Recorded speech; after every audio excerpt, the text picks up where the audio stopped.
Dans notre système solaire se trouve un véritable enfer. La planète la plus ressemblante physiquement à notre Terre, Vénus, est loin d'être habitable et ressemble plus à un véritable enfer qu'à un paradis. Longtemps fantasmée comme une planète tropicale dont l'épaisse couche nuageuse cache une faune et une flore luxuriantes, on sait aujourd'hui que Vénus est totalement inhospitalière et inhabitable.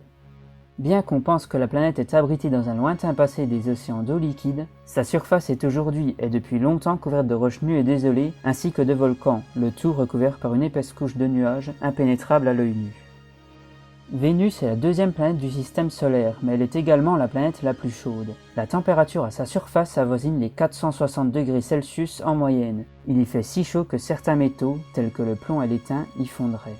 Mais ce n'est pas la seule caractéristique infernale de Vénus. À la surface se déroule un volcanisme actif et l'épaisse couche nuageuse de la planète est constituée de nuages d'acide sulfurique. Sur Vénus, la pluie est constituée d'acide sulfurique.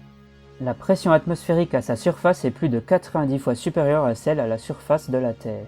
Pour ressentir une telle pression à la surface de la Terre, il faut plonger dans l'océan à 900 mètres de profondeur. Ces conditions sont si infernales que le premier atterrisseur à s'être posé sur Vénus, de la mission soviétique Venera 9, a survécu 53 minutes aux températures et à la pression extrême avant d'être détruit, emporté à jamais dans l'enfer hostile de la planète Vénus.